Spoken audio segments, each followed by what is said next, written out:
Imagine stepping outside on a clear, dark night, far from city lights. You tilt your head back, and there it is, that shimmering, milky band arching overhead. It looks like a cloud, but it's not. That's our home. That's the Milky Way galaxy. It's the vast cosmic city where our sun, our planet, and every human who has ever lived calls home. A swirling island of hundreds of billions of stars, planets, and wonders. In this section, we'll take a close-up look at the Milky Way at a glance. The Milky Way is a barred spiral galaxy, one of the most common types in the universe. If we could somehow fly far enough away to see it from the outside, it would look like a giant, glowing pinwheel with a bright central bar running through the middle. The bar is made of older stars, and from its ends, the spiral arms curve outward in elegant sweeps. The visible disk, the flat, pancake-shaped part where most stars, gas, and dust reside, stretches about 100,000 to 120,000 light-years across. A light-year is the distance light travels in 1 year, roughly 9.46 trillion kilometers, so that's an unimaginable scale. For perspective, if the entire Milky Way were scaled down to the size of a dinner plate, the distance from the Sun to the nearest star would be smaller than the thickness of a sheet of paper. Despite its immense width, the disk is surprisingly thin, only about 1,000 light-years thick in the outer regions, thickening a bit toward the center. It's like a cosmic vinyl record, flat and wide, with most of the stars concentrated in that thin plane. At the very center lies the galactic bar, a dense, elongated region of stars roughly 27,000 light-years long. Recent studies, especially from the Spitzer Space Telescope and the European Space Agency's Gaia mission, have shown that this bar is larger and more prominent than we once thought.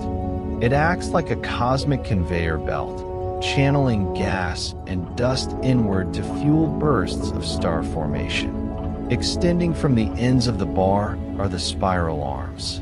Astronomers currently recognize 4 major arms: the Perseus arm, the Scutum Centaurus arm, the Sagittarius arm, and the outer arm, sometimes called the Norma arm. These arms are not solid structures, but regions of higher density where gas and dust collect, triggering the birth of new stars.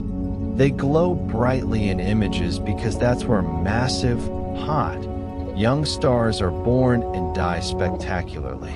Our solar system is located in a minor spur between 2 of these arms, called the Orion Arm or Orion Spur. We are about 27,000 light-years from the galactic center, roughly halfway out in the disk. This is a relatively calm neighborhood, far from the crowded, chaotic core. At the very heart of the Milky Way lies Sagittarius A*, the supermassive black hole that anchors the entire galaxy. It has a mass of approximately 4.3 million times that of the Sun, yet its event horizon is only about 24 million kilometers across, roughly the size of Mercury's orbit around the Sun. Stars whip around it at mind-boggling speeds, some reaching several million kilometers per hour. The orbits of these stars, tracked over decades, provided the first direct evidence of the black hole's existence. SGR A* is relatively quiet compared to the blazing quasars at the centers of other galaxies, but it occasionally flares when it devours a gas cloud or shredded star. Surrounding the disk and bar is the central bulge, a dense, ellipsoidal region about 10,000 light-years across, filled with older, redder stars that formed billions of years ago.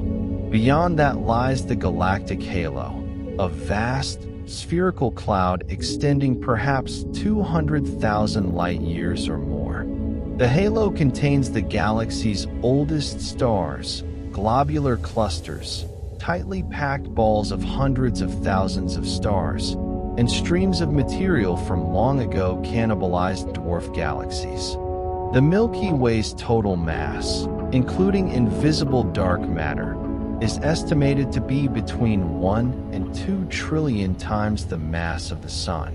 Of that, only a small fraction is visible. Stars, gas, dust, and planets make up roughly 100 to 400 billion solar masses. The rest is dark matter, the mysterious, invisible substance that provides the gravitational scaffolding holding the galaxy together. Without dark matter, the outer stars would fly apart as they orbit at such high speeds. How many stars are there? Estimates range from 100 billion to 400 billion, possibly even more when accounting for faint red dwarfs that are hard to detect. That's enough stars to make every grain of sand on every beach on Earth seem like a tiny handful. And planets? With trillions of worlds likely orbiting those stars, the Milky Way is a vast ocean of potential life, even if we've only confirmed a few thousand exoplanets so far. The galaxy is not static, it's rotating. At our distance from the center, stars orbit at about 220 kilometers per second, roughly 500,000 miles per hour. It takes the Sun about 230 million years to complete one full orbit around the galactic center. That's one galactic year. The entire disk also has a slight warp, like a rippled vinyl record, caused by gravitational tugs from satellite galaxies, such as the Large and Small Magellanic Clouds. Thanks to missions like Gaia, which has mapped the positions and motions of billions of stars with incredible precision, we now have a clearer 3D picture of the Milky Way than ever before. Gaia has refined our measurements of the disk's thickness, the bar's size, and the halo's extent. Combined with data from Hubble, the James Webb Space Telescope, and ground-based observatories, the Milky Way is coming into focus like never before. The Milky Way is not the largest galaxy in the universe, far from it, but it is one of the two largest in our local group, alongside the Andromeda Galaxy. In about 4.5 billion years, these two will collide and merge, forming a new elliptical galaxy. Until then, the Milky Way remains a living, breathing spiral of wonder. So the next time you look up at that faint band of light in the night sky, remember, you're not just looking at stars. You're looking at home. A galaxy of 100 to 400 billion suns, spinning through space, carrying our little blue planet on an eternal journey through the cosmos. The Milky Way, vast, beautiful, and forever our home. When we talk about the size of the Milky Way or any other galaxy, we're not measuring with a ruler in the usual sense. Galaxies are enormous, incredibly distant, and mostly made of faint stars and diffuse gas that fade into the background. So how do astronomers actually determine how big a galaxy is? And why do different measurements sometimes disagree? Let's break it down. First, the most common way to measure a galaxy's size is through something called the D25 isophote. This is a technical term that sounds complicated, but it's actually pretty straightforward. An isophote is a line of constant brightness, like contour lines on a topographic map. The D25 refers to the diameter where the galaxy's surface brightness drops to 25 magnitudes per square arcsecond, a very specific level of faintness that astronomers have agreed on as a standard. In simple terms, it's the size of the galaxy as seen in visible light, where it's still noticeably brighter than the night sky background. For the Milky Way, the D25 diameter is typically quoted as around 100,000 to 120,000 light-years. That's the visible disk we can measure from inside it, using star counts, dust maps, and radio observations of hydrogen gas. But notice the range. There's some uncertainty because we're embedded inside the galaxy, looking through layers of dust and stars. We can't just step back and take a picture like we can with distant galaxies. Another method uses the half-light radius or effective radius. This is the radius that contains half of the galaxy's total light. For the Milky Way, the half-light radius is roughly 15,000 to 20,000 light-years, meaning most of the visible light comes from a region much smaller than the full disk. This is useful because it focuses on where the bulk of the stars are, rather than the faint outer edges.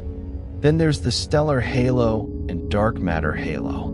The stellar halo, containing old stars and globular clusters, extends much farther, possibly up to 200,000 light-years or more.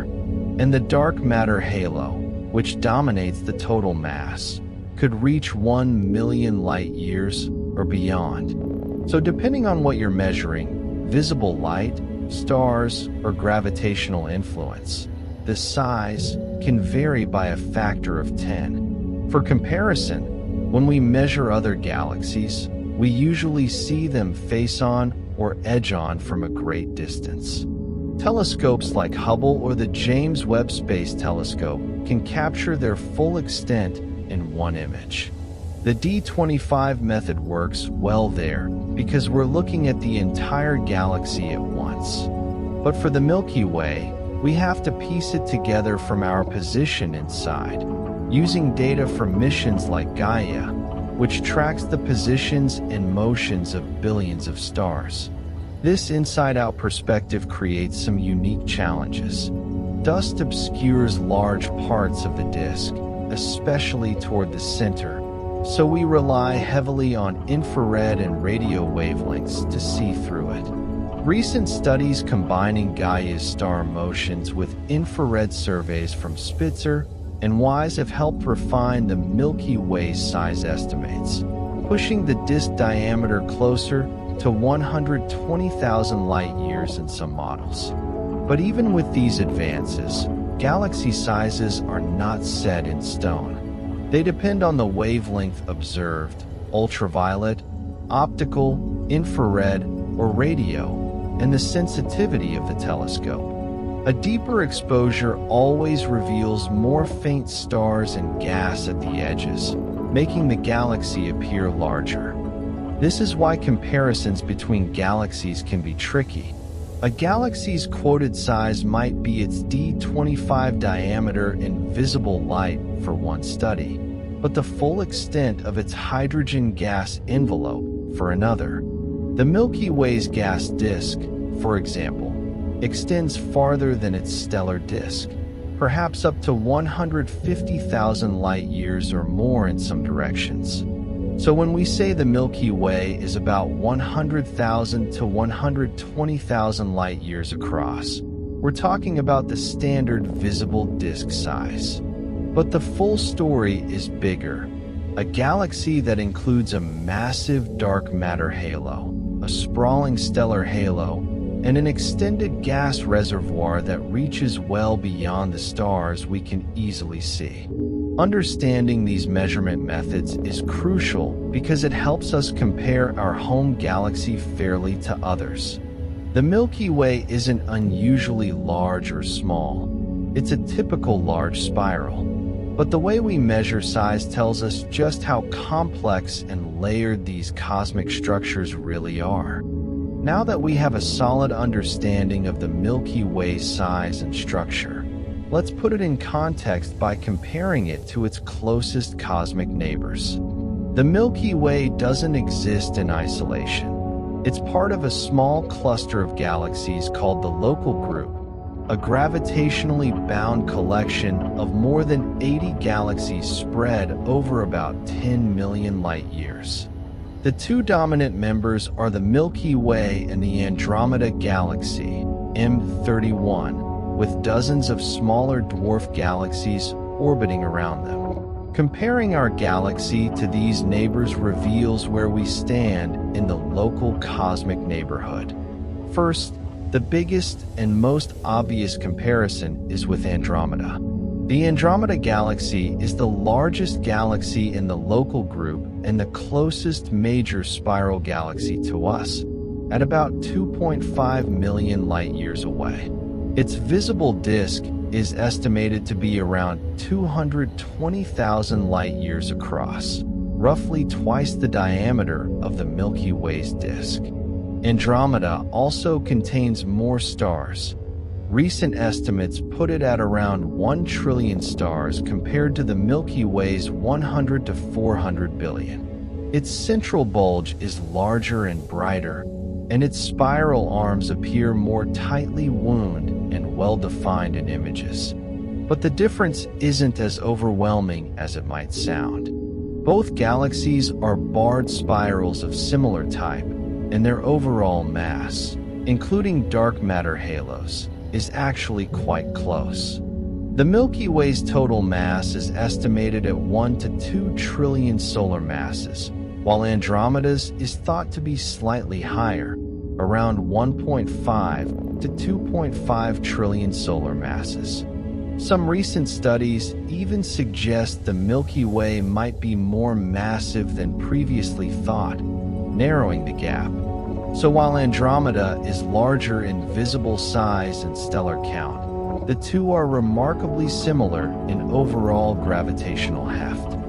Interestingly, the Milky Way has a more massive dark matter halo relative to its visible matter than Andromeda does.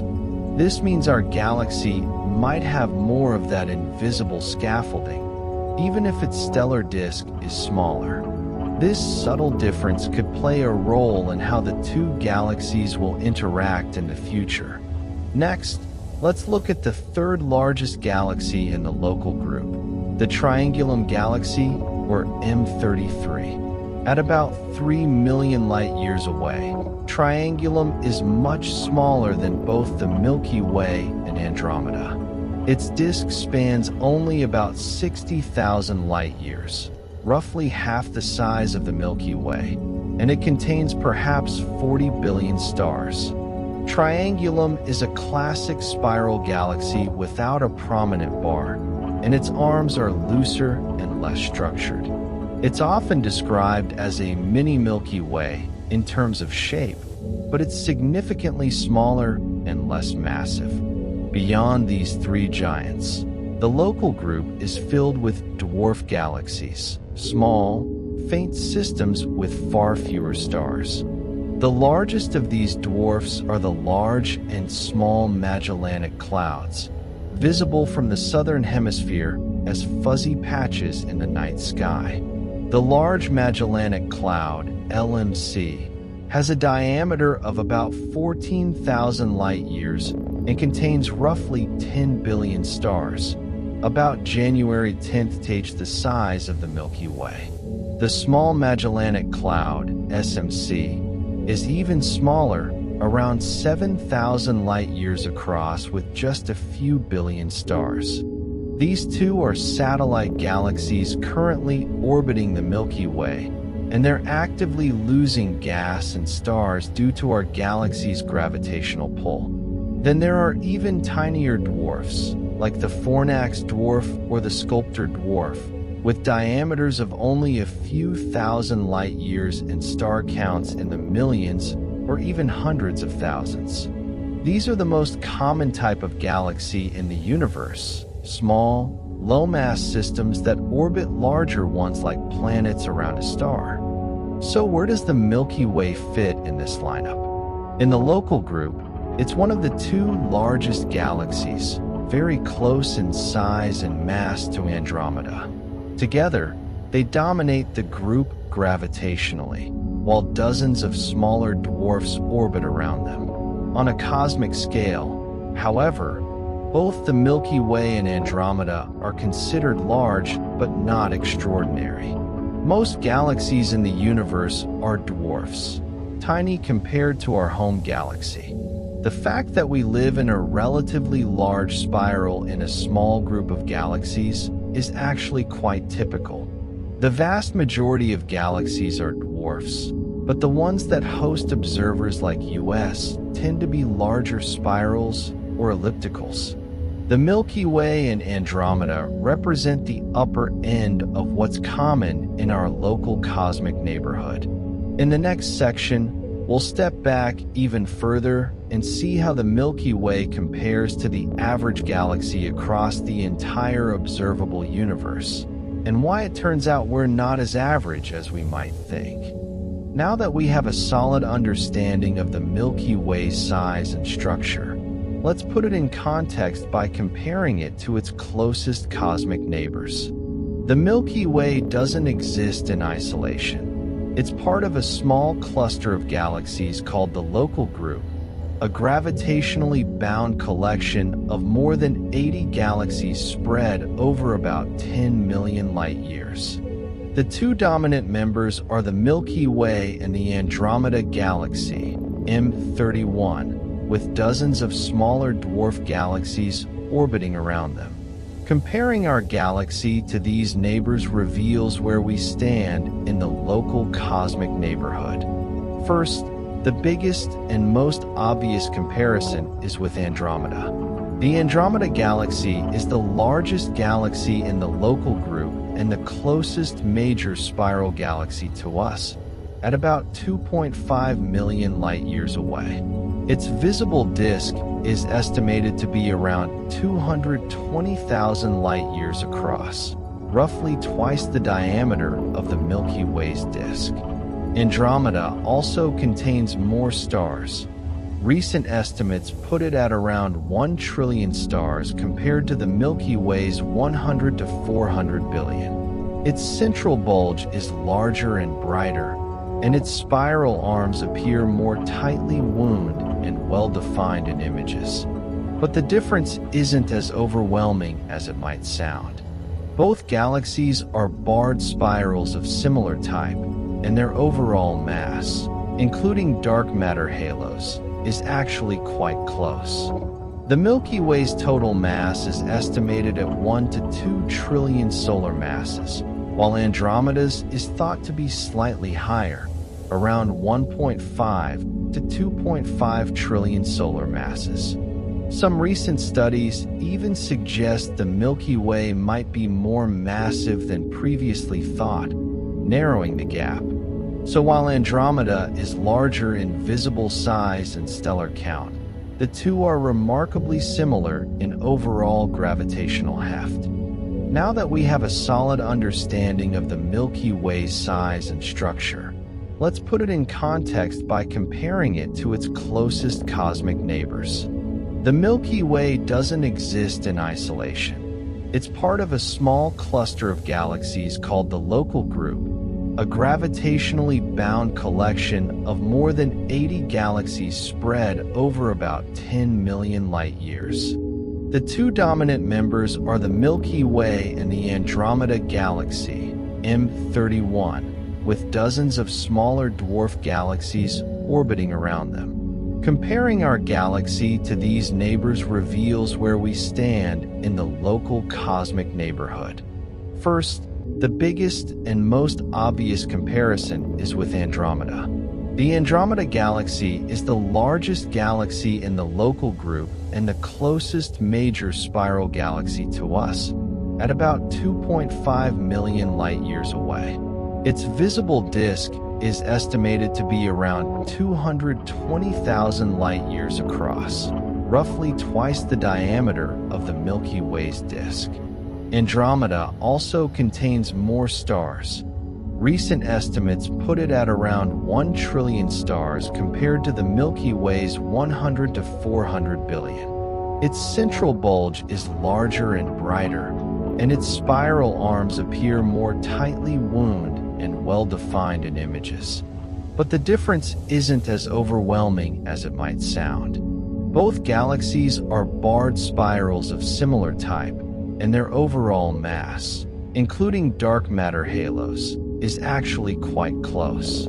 The Milky Way's total mass is estimated at 1 to 2 trillion solar masses, while Andromeda's is thought to be slightly higher, around 1.5 to 2.5 trillion solar masses. Some recent studies even suggest the Milky Way might be more massive than previously thought, narrowing the gap. So while Andromeda is larger in visible size and stellar count, the two are remarkably similar in overall gravitational heft.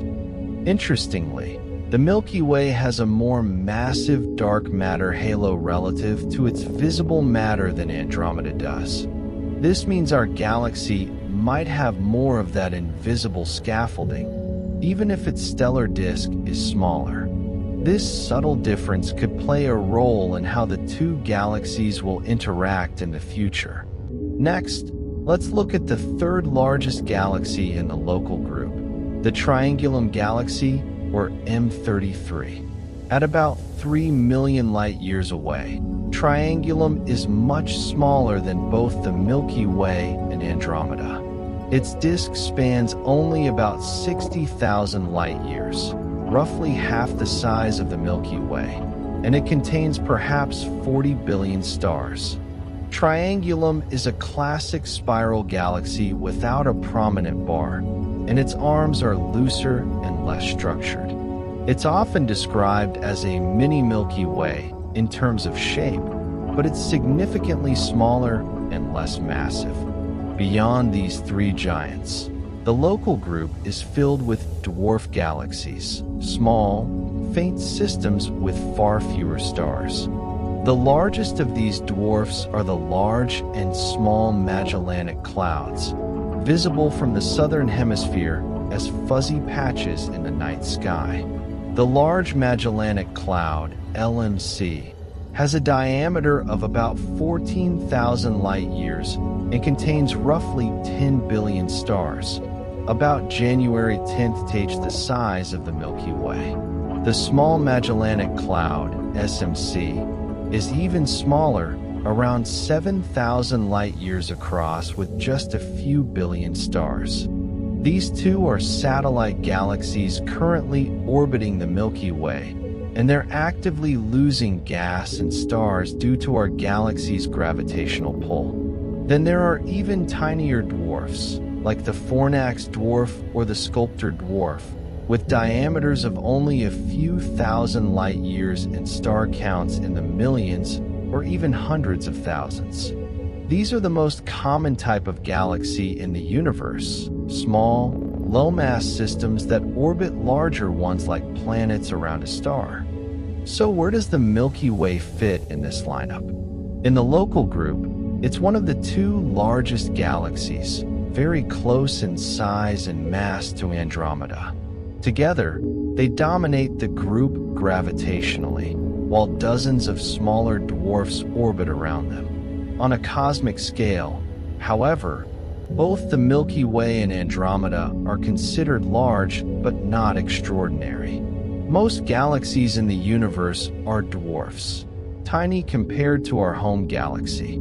The fact that we live in a relatively large spiral in a small group of galaxies is actually quite typical. The vast majority of galaxies are dwarfs, but the ones that host observers like US tend to be larger spirals or ellipticals. The Milky Way and Andromeda represent the upper end of what's common in our local cosmic neighborhood.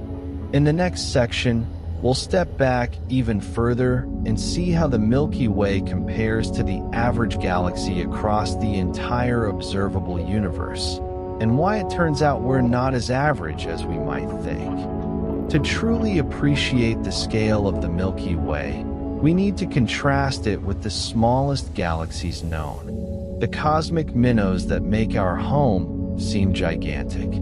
These are dwarf galaxies, particularly the ultra-faint variety, which represent the lower end of the galactic size spectrum.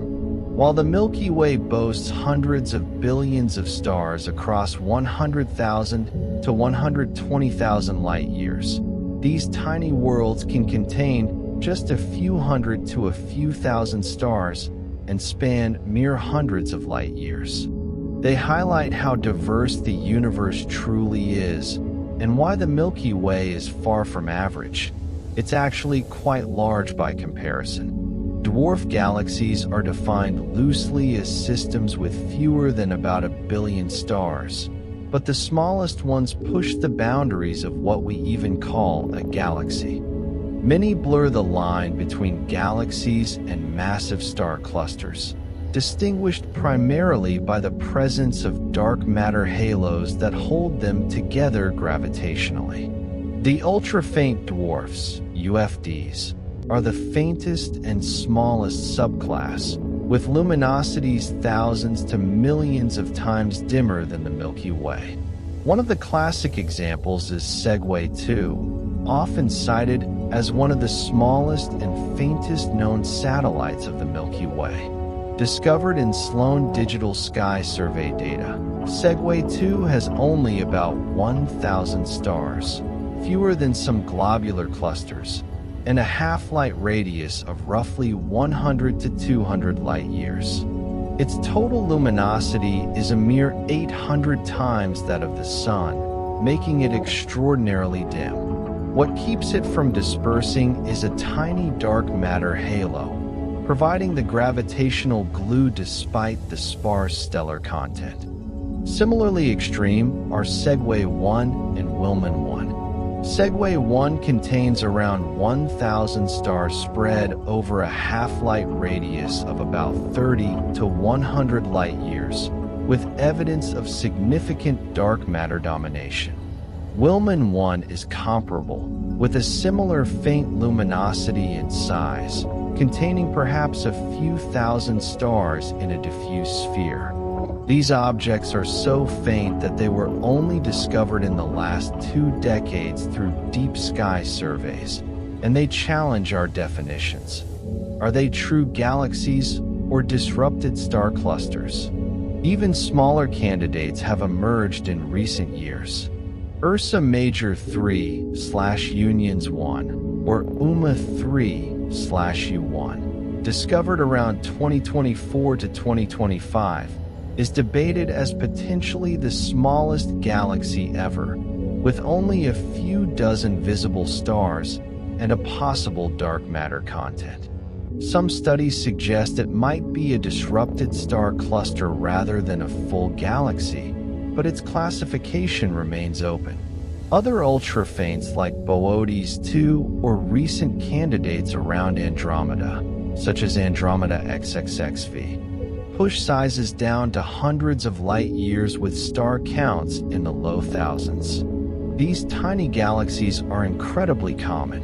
Surveys like the Sloan Digital Sky Survey, DESI Legacy Imaging, and upcoming data from the Vera-C Rubin Observatory, with first light in 2025, have revealed dozens orbiting the Milky Way alone, with predictions of hundreds more undetected orphan satellites, faint dwarfs stripped from larger systems or hidden in the glare. In 2025 research, models suggest the Milky Way could host many more ultra-faint companions than previously observed, some with just hundreds of stars. Why are they so small? Many formed early in the universe's history, in the smallest dark matter halos. Reionization, the era when the first stars flooded the cosmos with ultraviolet light, heated and expelled gas from these fragile systems, halting star formation after just a brief burst. Others are remnants, tidally stripped by larger galaxies like the Milky Way, leaving behind only their dense cores.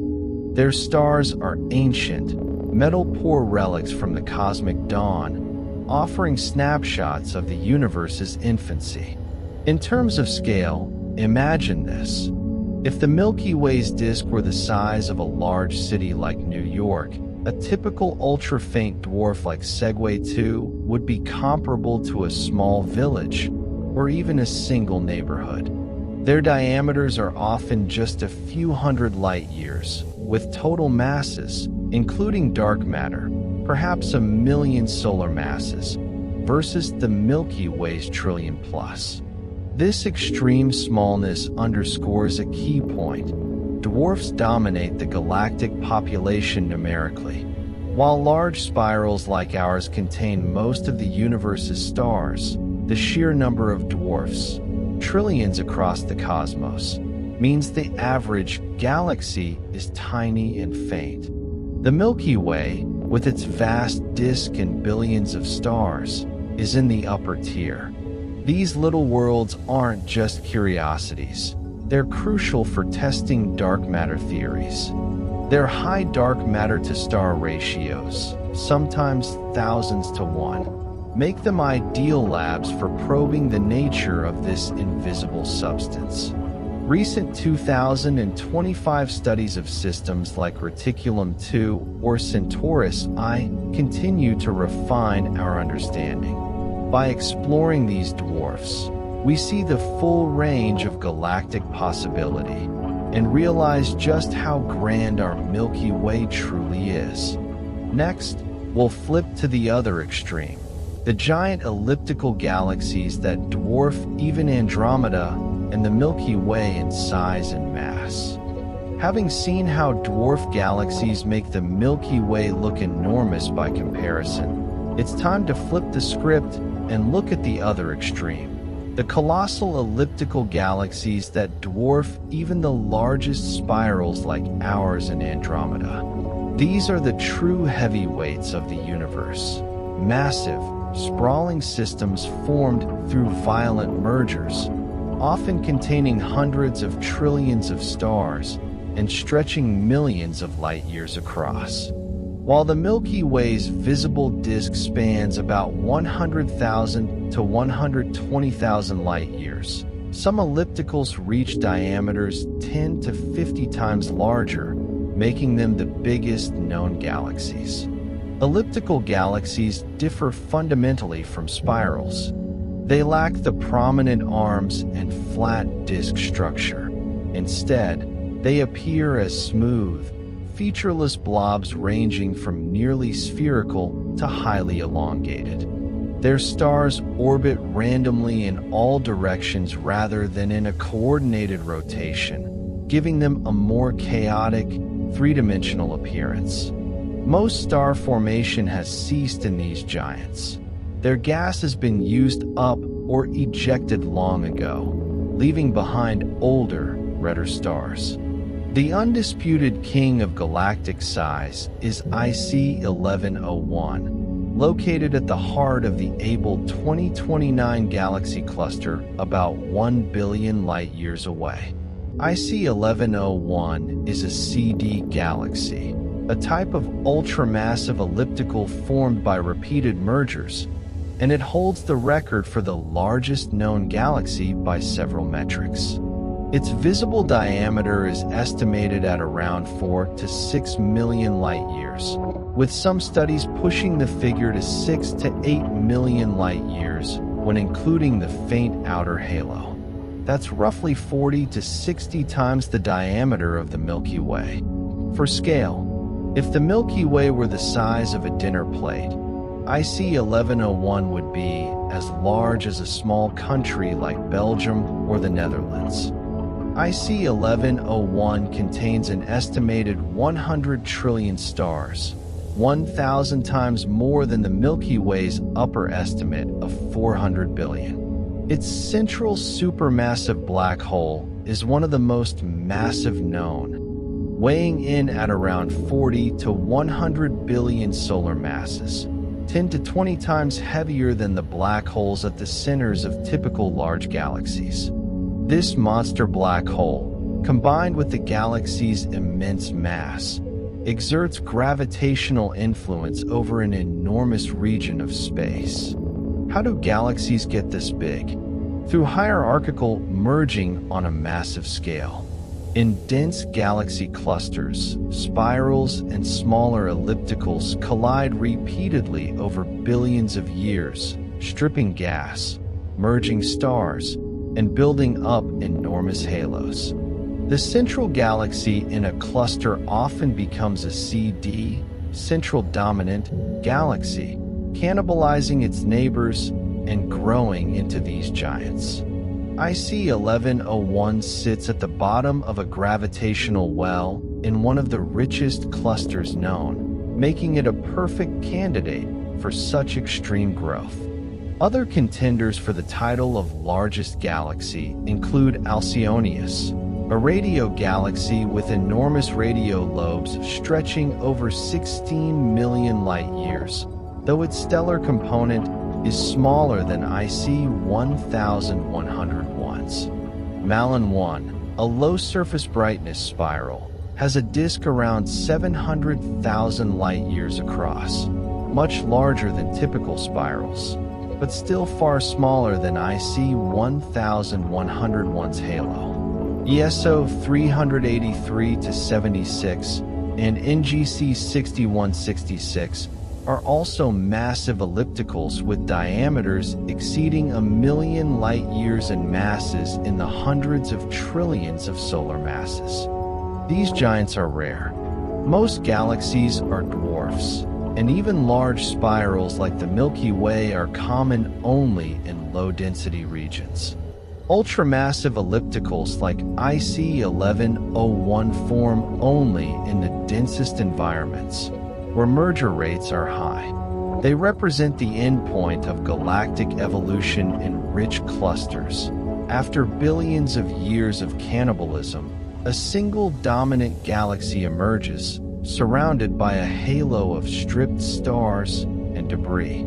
Visually, these galaxies appear as smooth, glowing ovals of light. Their surface brightness profiles follow the Dwarfs or carat 1/4 law, a mathematical description of how brightness falls off with radius, making them appear more uniform than the clumpy, arm-dominated spirals. Their colors are redder due to older stellar populations, and they often host vast reservoirs of hot X-ray gas from the cluster environment. The sheer scale of these monsters is mind-boggling. A light-year is 9.46 trillion kilometers. Multiply that by millions, and you begin to grasp the vastness. If you could travel at the speed of light, crossing the Milky Way would take 100,000 years. Crossing IC 1101 would take millions of years, longer than the entire history of multicellular life on Earth. These giants also host extreme phenomena. Their central black holes power massive radio jets that can extend far beyond the visible galaxy, as seen in Alcyoneus. Some contain trillions of solar masses in intracluster light, diffuse starlight stripped from merged galaxies, creating a faint glow that fills the space between cluster members. In contrast to the Milky Way's active star formation and dynamic structure, these ellipticals are quiescent relics, vast, ancient, and dominant. They remind us that while our galaxy is large and impressive on a human scale, the universe harbors true behemoths that make even the biggest spirals seem modest. Next, we'll take a closer look at the very largest known galaxies in more detail, highlighting the record holders and how astronomers measure them. We've explored the spectrum from tiny dwarfs to massive ellipticals, but let's now spotlight the absolute record holders, the galaxies that push the limits of size and mass in the observable universe. These are the undisputed champions, the ones astronomers point to when they want to show just how extreme cosmic structures can get. While IC 1101 often tops the list, there are a few other contenders and nuances worth unpacking. First, IC 1101 remains the gold standard for the largest known galaxy by stellar extent. Located in the Able 2029 cluster, this CD, central dominant, elliptical galaxy has a visible diameter estimated between 4 and 6 million light-years, with some analyses including the extremely faint outer halo pushing it to nearly 6 to 8 million light-years. Its stellar mass is thought to exceed 100 trillion solar masses, and its central supermassive black hole weighs in at 40 to 100 billion solar masses, one of the most massive ever measured. This makes IC 1101 roughly 40 to 60 times wider than the Milky Way's visible disk and about 1,000 times more massive in stars alone. Its growth history is a textbook example of cluster evolution.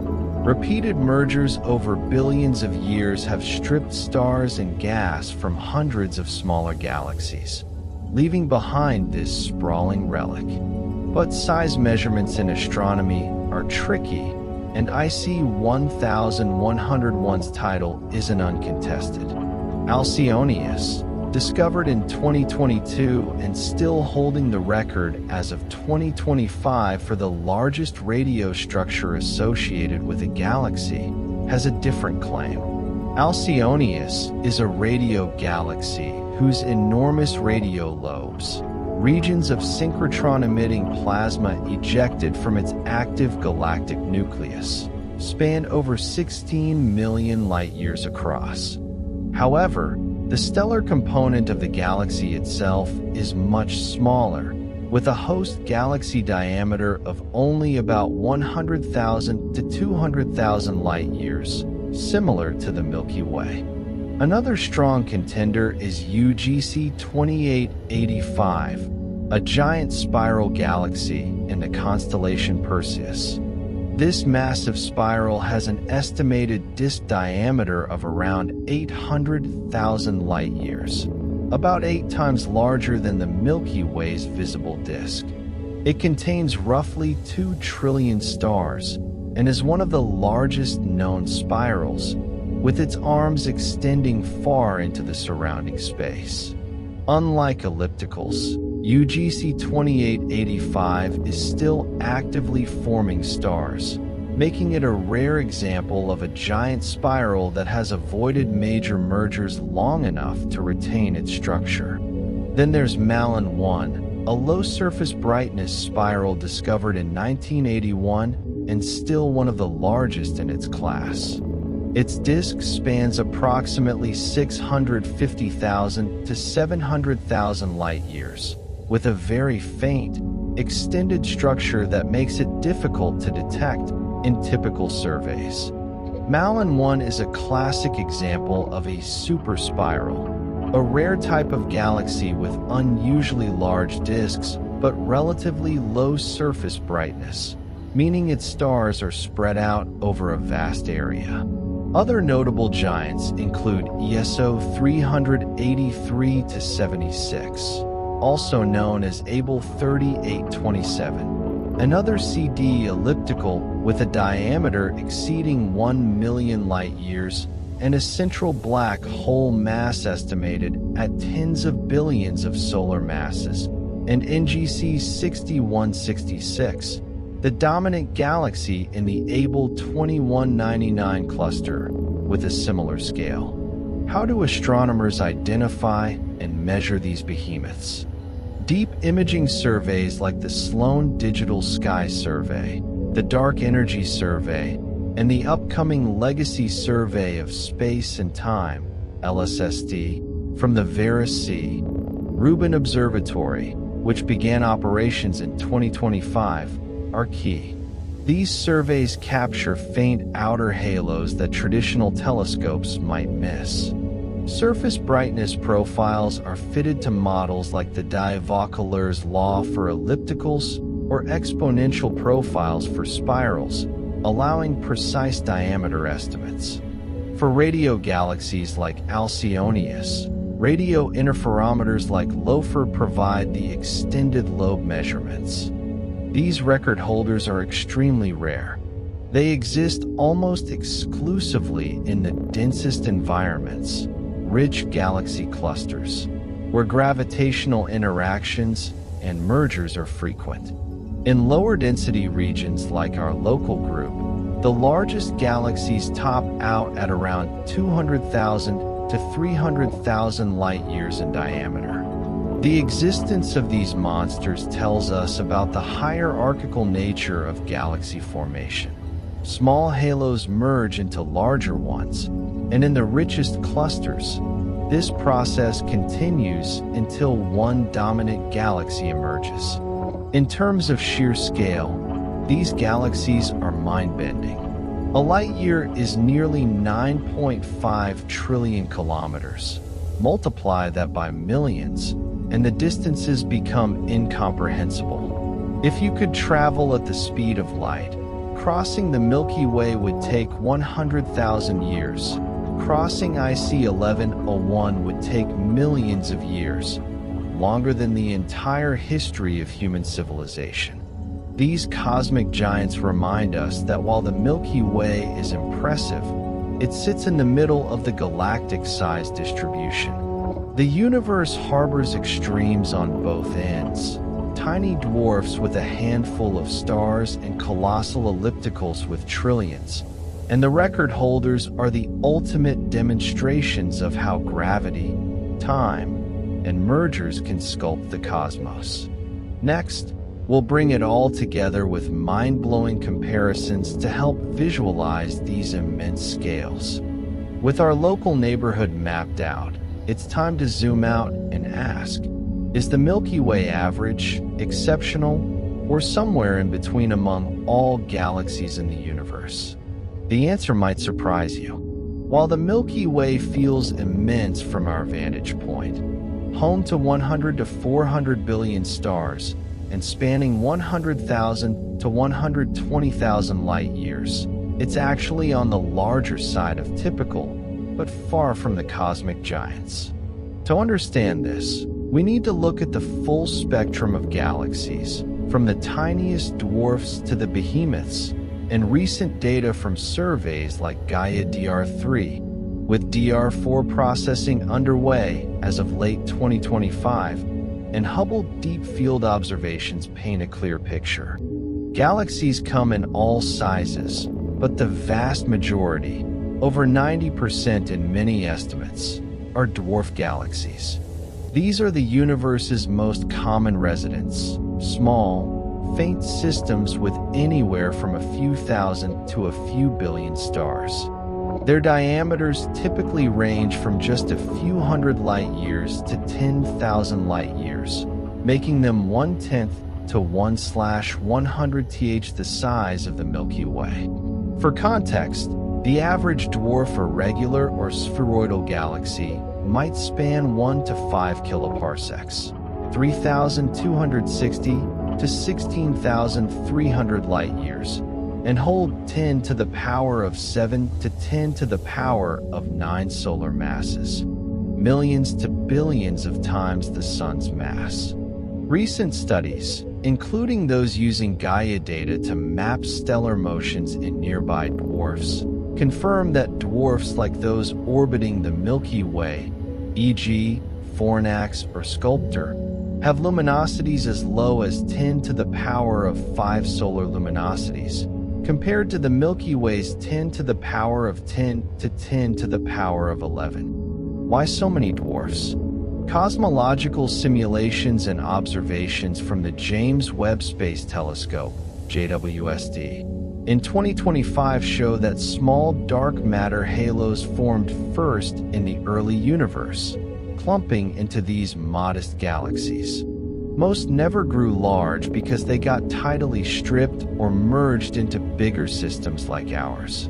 In the local group alone, over 50 of the 80-plus members are dwarfs, and universe-wide, estimates from Hubble and JWST suggest trillions of galaxies total, with dwarfs outnumbering normal spirals and ellipticals by 10:1 or more.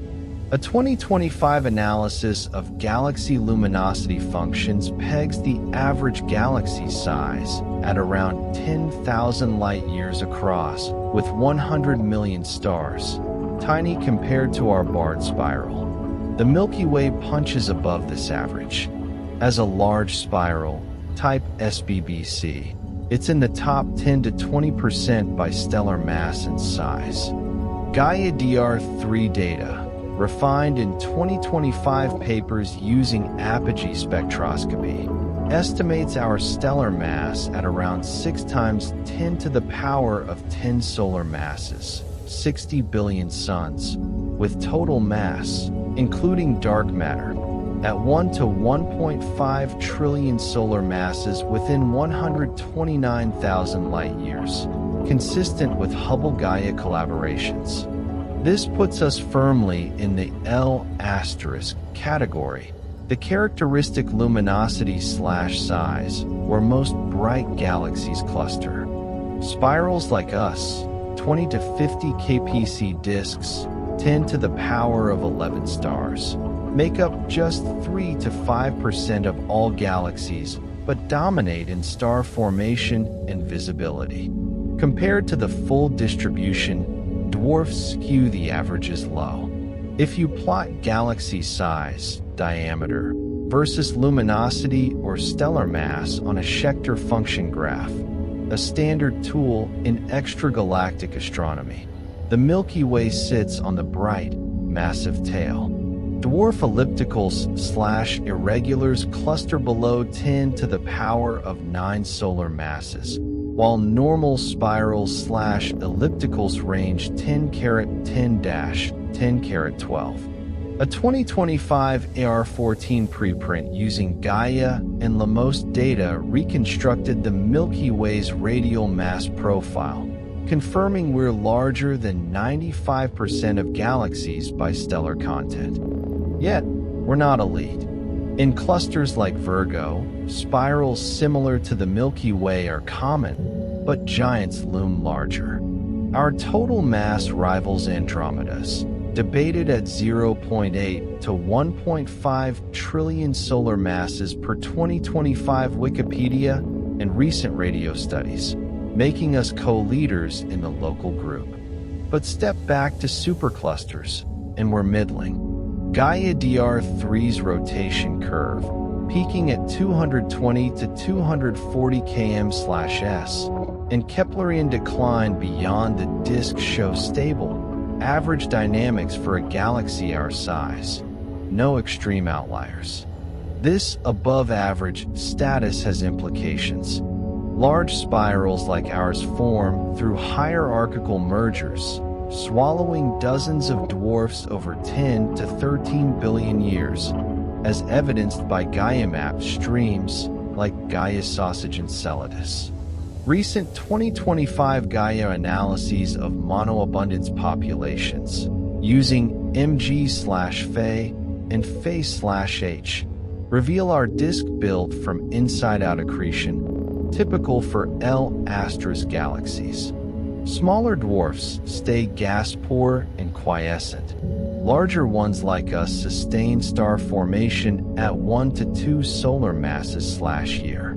In the grand cosmic hierarchy, the Milky Way is like a mid-sized city, bigger than villages, dwarfs, but dwarfed by metropolises, giants.